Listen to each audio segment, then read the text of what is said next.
Hello and welcome back to Scholastically Natalie, where we talk about books, writing, reading, D&D, and sometimes other things. I'm gonna move my mic actually.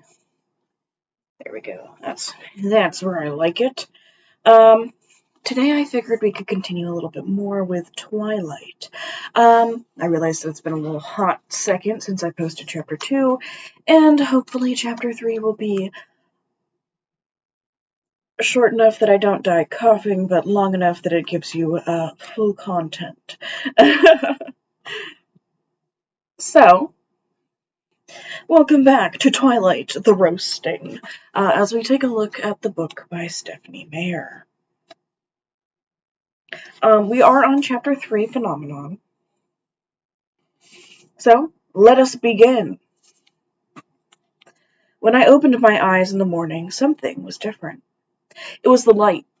It was still the gray-green light of a cloudy day in the forest, but it was clearer somehow. I realized there was no fog veiling my window. I jumped up to look outside and then groaned in horror. A fine layer of snow covered the yard, dusted the top of my truck, and whitened the road. But that wasn't the worst part. All the rain from yesterday had frozen solid, coating the needles on the trees in fantastic, gorgeous patterns, and making the driveway a deadly ice slick. And here I wrote, "There's a reason I hate winter, lol." Ew, snow. No, it's ice. I had enough trouble falling down when the ground was dry. It might be safer for me to go back to bed now, and here I wrote, OMG, so quirky, but also I did kind of enjoy that. Charlie had left for work before I got downstairs. In a lot of ways, living with Charlie was like having my own place, and I found myself reveling in the aloneness instead of being lonely. Here I just noted, wow, I was right. I threw down a quick bowl of cereal and some orange juice from the carton. I felt excited to go to school, and that scared me. I knew it wasn't the stimulating learning environment I was anticipating, or seeing my new set of friends. If I was being honest with myself, I knew I was eager to get to school because I would see Edward Cullen. And that was very, very stupid.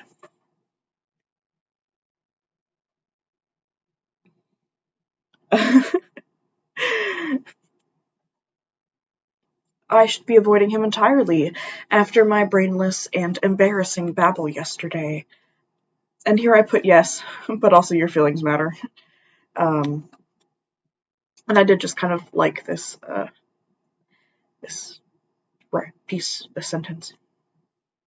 And I was suspicious of him. Why should he lie about his eyes? And here I wrote, did he? Because, like, again, in my personal opinion, if I was a vampire trying to hide amongst high school students, because God, why? I would just be gaslighting the hell out of Bella right now. Like, this whole entire time, like, the fact that she doesn't second guess herself, like, at all, like, shocks me. I mean, I realize this is just, like, plot armor so that she can be like, no, I know you're a vampire, and he's not immediately like, oh, I think you're insane. Again, if I was being a deceptive vampire, that is what I would do. But, like, from a perspective of someone just who is mildly reasonable, if I said, are your eyes a different color? And somebody said to me, no, I would be like, I must have misremembered, or maybe the light was hitting them differently. It would not make me go, why is this man lying about the color of his eyes? Oh my. I was still frightened of the hostility I sometimes felt emanating from him, and I was still tongue-tied whenever I pictured his perfect face. I was well aware that my league and his league were spheres that did not touch, so I shouldn't be at all anxious to see him today. And here I just wrote, self-esteem. It's okay to have a crush on hot people, geez. It took every ounce of my concentration to make it down the icy brick driveway alive. I almost lost my balance when I finally got to the truck, but I managed to cling to the side mirror and save myself. Clearly today was going to be nightmarish. And here I think I just put this is just normal, as in, like, when things get icy. But also, oh, how convenient that her clumsiness actually doesn't get in her way to go to school. Driving to school, I distracted myself from my fear of falling and my unwanted speculations about Edward Cullen by thinking about Mike and Eric and the obvious difference in how teenage boys responded to me here. I was sure I looked exactly the same as I had in Phoenix. Maybe it was just that the boys back home had watched me pass slowly through the all awkward phases of adolescence and still thought of me that way. Perhaps it was because I was a novelty here, where novelties were few and far between. And here I just put yes to all of me.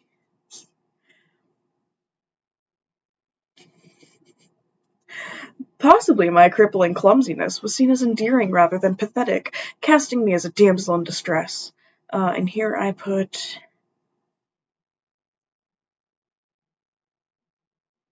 I can't figure out what that word is. No, it's not. Oh, no, it's not endearing, you moron. Oh, no, I said no, it's not crippling, you moron. Yeah, honestly, I have yet to see any instance of this being crippling, just that she has bad coordination. And I also put, for some reason, I get a feeling we're establishing her clumsiness this chapter instead of her skin like last chapter. Whatever the reason, Mike's puppy dog behavior and Eric's apparent rivalry with him were disconcerting. I wasn't sure if I didn't prefer being ignored. My truck seemed to have no problem with the black ice that covered the roads. I drove very slowly, though, not wanting to carve a path of destruction through Main Street. When I got out of my truck at school, I saw why I'd had so little trouble. Something silver caught my eye, and I walked to the back of the truck, carefully holding the side for support, to examine my tires. There were thin chains crisscrossed in diamond shapes around them. Charlie had gotten up who knows how early to put snow chains on my truck. My throat suddenly felt tight. I wasn't used to being taken care of, and Charlie's unspoken concern caught me by surprise. And that was just unspeakably sweet. Sorry, I just, like, having that just makes me think of, like, all the small things my parents have done for me, and it's just like, yes, I love you too. I was standing by the back corner of the truck, struggling to fight back the sudden wave of emotion the snow chains had brought on, when I heard an odd sound. It was a high-pitched screech, and it was fast becoming painfully loud. I looked up, startled. I saw several things simultaneously. Nothing was moving in slow motion, the way it does in the movies. Instead, the adrenaline rush seemed to make my brain work much faster, and I was able to absorb in clear detail several things at once.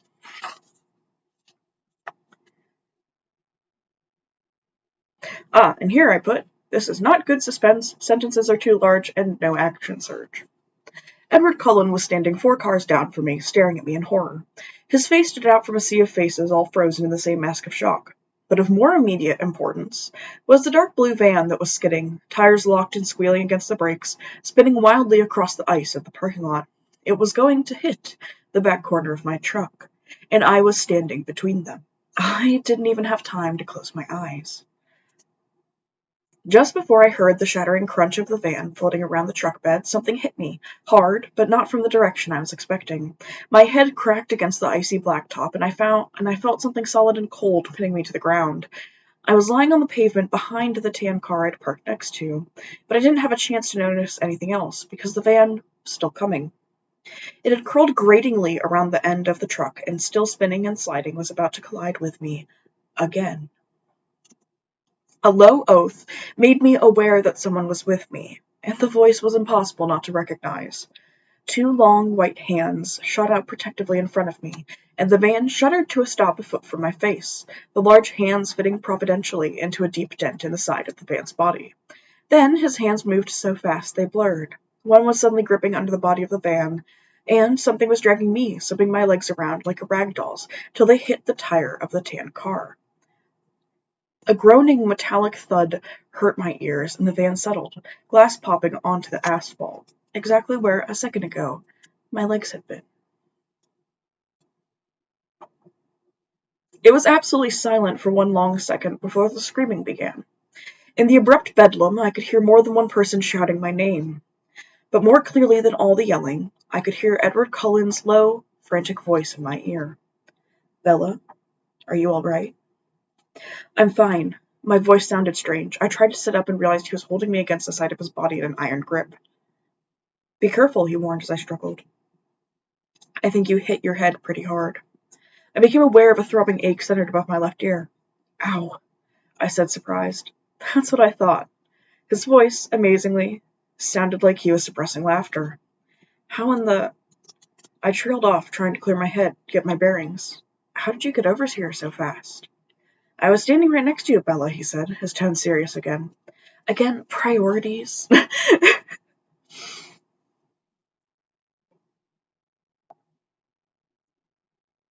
Sorry, I had to get a drink break. No thanks for saving me from getting crushed by the van. No, holy shit. We're not even in shock. It's just, wow, Edward, you're so suspicious. I turned to sit up, and this time he let me, releasing his hold around my waist and sliding as far from me as he could in the limited space. I looked at his concerned, innocent expression and was disoriented again by the force of his gold-colored eyes. What was I asking him? And then they found us. A crowd of people with tears streaming down their faces, shouting at each other, shouting at us. Don't move, someone instructed. Sorry, that was my alarm. Don't move, someone instructed. Get Tyler out of the van, someone else shouted. There was a flurry of activity around us. I tried to get up, but Edward's cold hand pushed my shoulder down. Just stay put for now. But it's cold, I complained. It surprised me when he chuckled under his breath. There was an edge to the sound. You were over there, suddenly remembered, and his chuckle stopped short. You were by your car. And here I put a note. Adrenaline. Makes people go fast, lol. And then I said, why would you admit there's something up? Just gaslight the hell out of her in the next interaction on this page. His expression turned hard. No, I wasn't.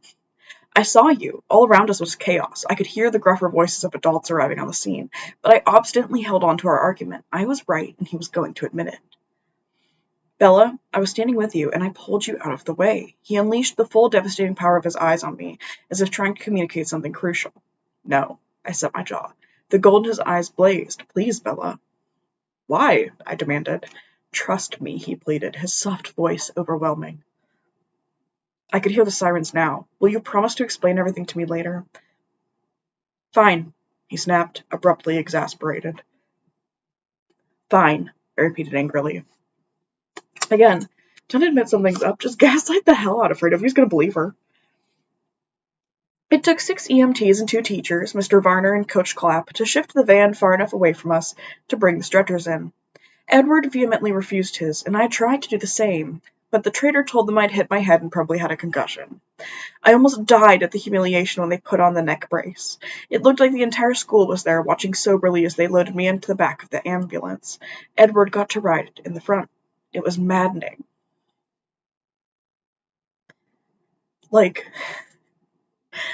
Can you maybe try to focus more on the fact that you almost died? To make matters worse, Chief Swan arrived before they could get me safely away. Bella, he yelled in panic when he recognized me on the stretcher.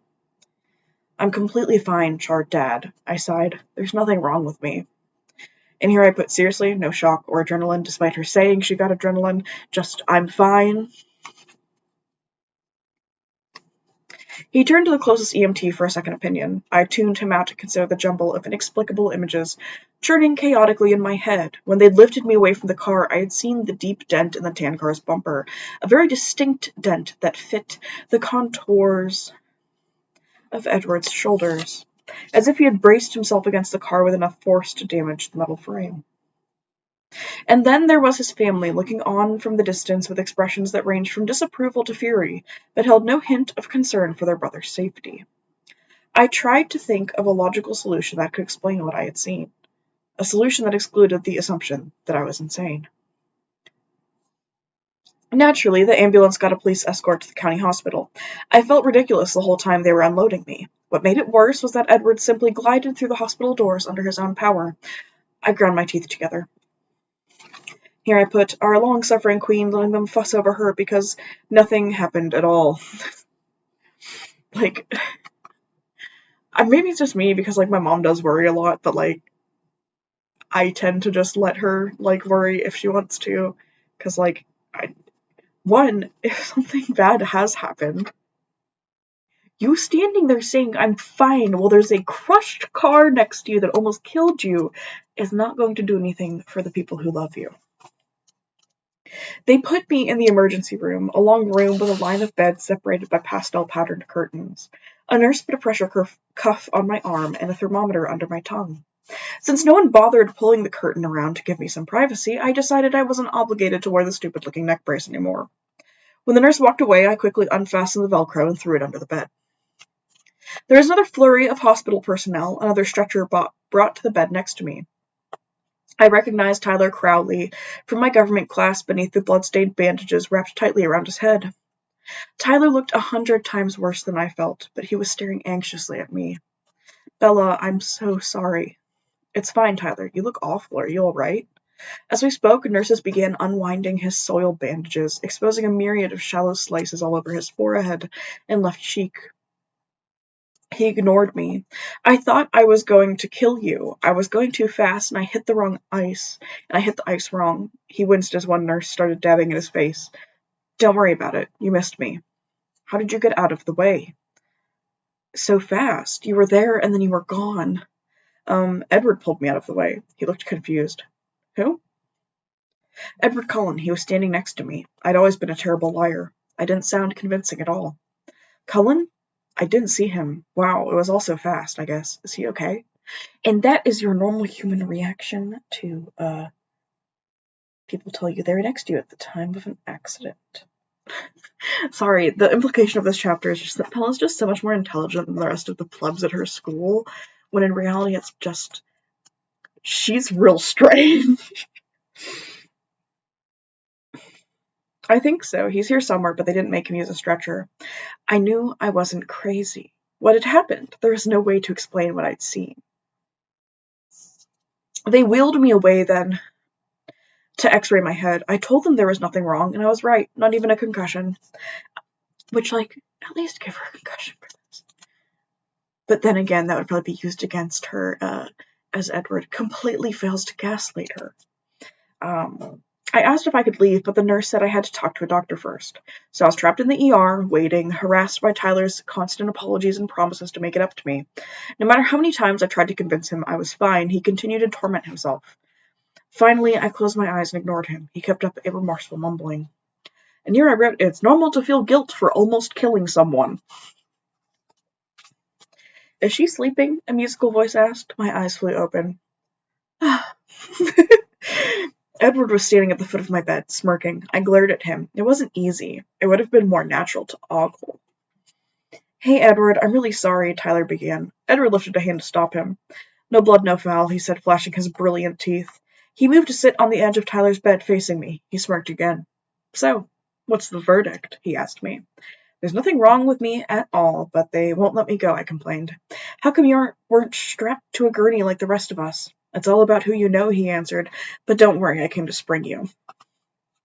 Then a doctor walked around the corner, and my mouth fell open. He was young, he was blonde, and he was handsomer than any movie star I'd ever seen.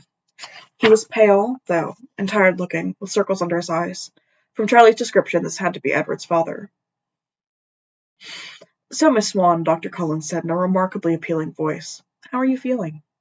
I'm fine, I said, for the last time I hoped. He walked to the light board on the wall over my head and turned it on. Your X-ray looks good, he said. Does your head hurt? Edward said you hit it pretty hard. It's fine, I repeated with a sigh, throwing a quick scowl towards Edward. The doctor's cool fingers probed lightly along my skull. He noticed when I winced. Tender, he asked. Not really. I'd had worse. I heard a chuckle and looked over to see Edward's patronizing smile. My eyes narrowed. Here I put ubu humans so fragile. Well, your father is in the waiting room. You can go home with him now. But come back if you feel dizzy or have trouble with your eyesight at all. Can't I go back to school? I asked, imagining Charlie trying to be attentive. Maybe I should take it easy today. I glanced at Edward. Does he get to go to school? Someone has to spread the good news that we survived, Edward said smugly. Actually, Dr. Cullen corrected, most of the school seems to be in the waiting room. Oh no, I moaned, covering my face with my hands. Dr. Cullen raised his eyebrows. Do you want to stay? No, I insisted, throwing my legs over the side of the bed and hopping down quickly. Too quickly. I staggered and Dr. Cullen caught me. He looked concerned. I'm fine, I assured him again. No need to tell him my balance problems had nothing to do with hitting my head. Here, I just drew a rolling eyes emoji. Take some Tylenol for the pain, he suggested as he studied me. It doesn't hurt that bad, I insisted. Here I had put a side note that was, Jesus, I want her to be injured now, with how her literal response to everything is, no, I'm just fine. It sounds like you were extremely lucky, Dr. Cullen said, smiling as he signed my chart with a flourish. Lucky Edward happened to be standing right next to me. I amended with a hard glance at the subject of my statement. Oh, well, yes, Dr. Cullen agreed, suddenly occupied with the papers in front of him. Then he looked away at Tyler and walked to the next bed. My intuition flickered. The doctor was in on it. What is this conspiracy, Bella? What is it? I'm afraid that you'll have to stay with us just a little bit longer, he said to Tyler and began checking his cuts. As soon as the doctor's back was turned, I moved to Edward's side. Can I talk to you for a minute? I hissed under my breath. He took a step back from me, his jaw suddenly clenched. Your father is waiting for you, he said through his teeth. I glanced at Dr. Cullen and Tyler. I'd like to speak with you alone, if you don't mind, I pressed. He glared and then turned his back and strode down the long room. I nearly had to run to keep up. As soon as we turned the corner into a short hallway, he spun around to face me. What do you want? He asked, sounding annoyed. His eyes were cold. His unfriendliness intimidated me. My words came out with less severity than I'd intended. You owe me an explanation, I reminded him. I saved your life. I don't owe you anything. And here I wrote, this, because he doesn't owe her anything. They have only talked like twice. She has no right to his personal information or story or anything. Sorry, I just really hate when people are like, oh, I'm owed an explanation. No, you're not. I saved your life. Leave it there. Period. Let it go. I flinched back from the resentment in his voice. You promised. Bella, you hit your head. You don't know what you're talking about. His tone was cutting. My temper flared now, and I glared defiantly at him. There's nothing wrong with my head. He glared back. What do you want from me, Bella? I want to know the truth, I said. I want to know why I'm lying for you. What do you think happened? He snapped. It came out in a rush. All I know is that you weren't anywhere near me. Tyler didn't see you either, so don't tell me I hit my head too hard. That van was going to crush us both, and it didn't, and your hands left dents in the side of it, and you left a dent in the other car, and you're not hurt at all, and the van should have smashed my legs, but you were holding it up. I could hear how crazy it sounded, and I couldn't continue. I was so mad I could feel the tears coming. I tried to force them back by grinding my teeth together, which, so relatable, I too cry when I get angry enough. He was staring at me incredulously, but his face was tense, defensive. You think I lifted a van off you? And here I put, gaslight gatekeep girl boss it up, Edward, yes. But also you could just say, adrenaline, because it has been shown that women have lifted cars.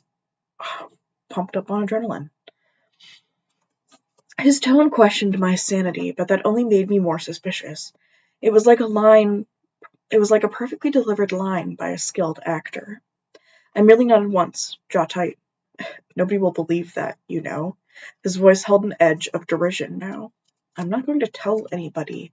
I said each word slowly, carefully controlling my anger. Surprise flitted across his face. Then, why does it matter? It matters to me, I insisted. I don't like to lie, so there'd better be a good reason why I'm doing it. Nah.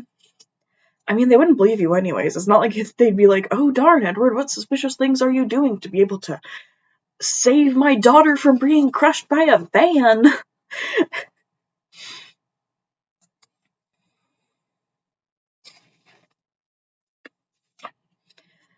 Can't you just thank me and get over it? Thank you, I waited, fuming and expectant. You're not going to let it go, are you? No. In that case, I hope you enjoy disappointment. We scowled down at each other in silence. I was the first to speak, trying to keep myself focused. I was in danger of being distracted by his livid, glorious face. It was like trying to stare down a destroying angel. And here I wrote, a frustrated man gaslights you in a hospital hallway. He's a destroying angel. I mean, honestly, if we had to compare him to anything, maybe the devil, since he's gaslighting you. Why did you even bother? I asked frigidly, which again, Bella's weird, suicidal tendencies / passive suicidal ideation is so weird to me.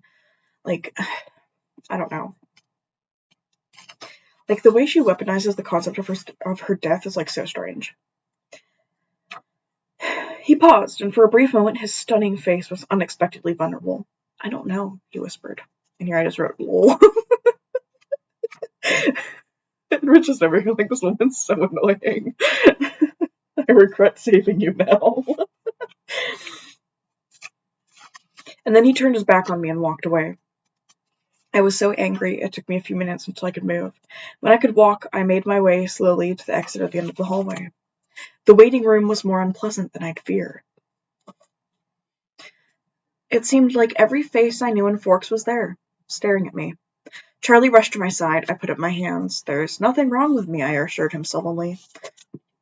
I was still aggravated, not in the mood for chit-chat. What did the doctor say? Dr. Cullen saw me and he said I was fine and I could go home, I sighed. Mike and Jessica and Eric were all there, beginning to converge on us. Let's go, I urged. Charlie put one arm behind my back, not quite touching me, and led me to the glass doors of the exit. I waved sheepishly at my friends, hoping to convey that they didn't need to worry anymore.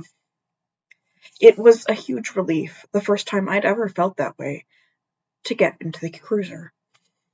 We drove in silence. I was so wrapped up in my thoughts that I barely knew Charlie was there. I was positive that Edward's defensive behavior in the hall was a confirmation of the bizarre things I could still hardly believe I'd witnessed. When we got to the house, Charlie finally spoke. You'll need to call Renee. He hung his head guiltily. I was appalled. You told Mom? Sorry. Which I wrote, how dare your concerned dad tell your other parent F off. Just because, oh my goodness. Charlie should not be guilty about that. Of course you'd want to know if your other kid ends up in the hospital. I slammed the cruiser's door a little harder than necessary on my way out. My mom was in hysterics, of course. I had to tell her I was fine at least 30 times before she would calm down. She begged me to come home, forgetting the fact that the home was empty at the moment. But her pleas were easier to resist than I would have thought. In here I put parentification because, oh, sorry, you almost died. Spend 30 minutes consoling your upset parent instead of them, pulling themselves together. And then also, the fact that she, doesn't trust Charlie to look after her, despite the fact that Bella's been looking after Renee. Whatever. There's some animosity on one end, and I think it might be Renee's end. I was consumed by the mystery Edward presented, and more than a little obsessed by Edward himself. Stupid, stupid, stupid. I wasn't as eager to escape Forks as I should be, as any normal, sane person would be. And here I wrote, at least she recognizes she's crazy.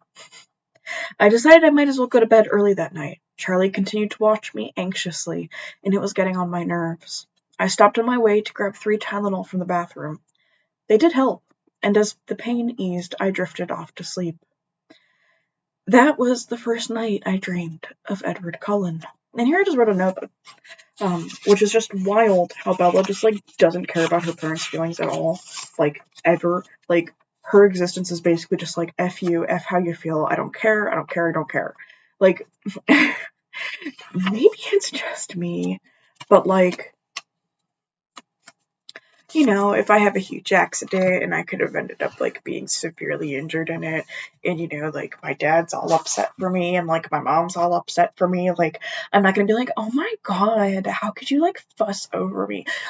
You could have died. They're scared. And then with her friends and Tyler and Edward, literally everyone in those books, she's just you have feelings? Well, I don't care about those, get over it.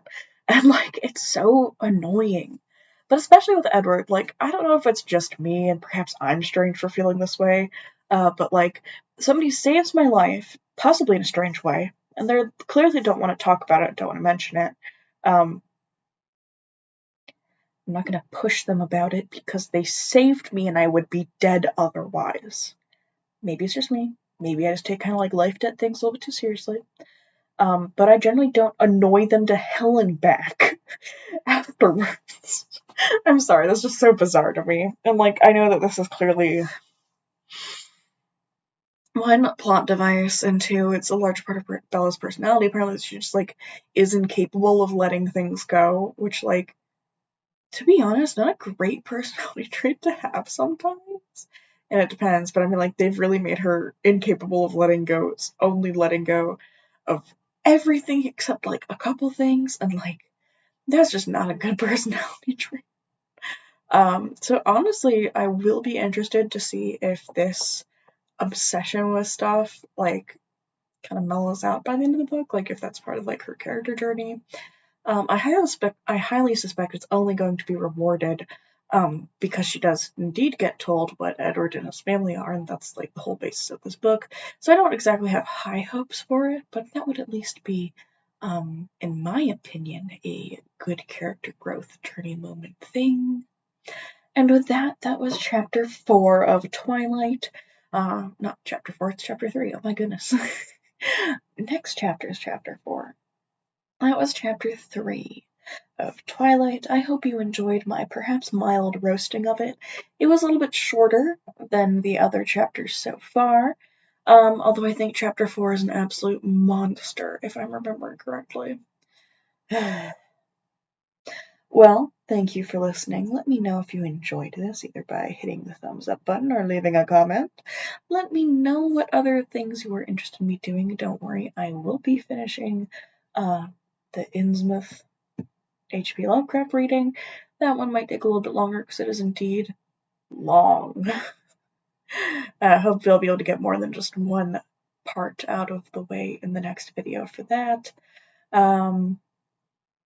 And let me know if you are interested in watching more of Little Misfortune. I think those are all the current ones that I'm kind of seeing more people be interested in than not.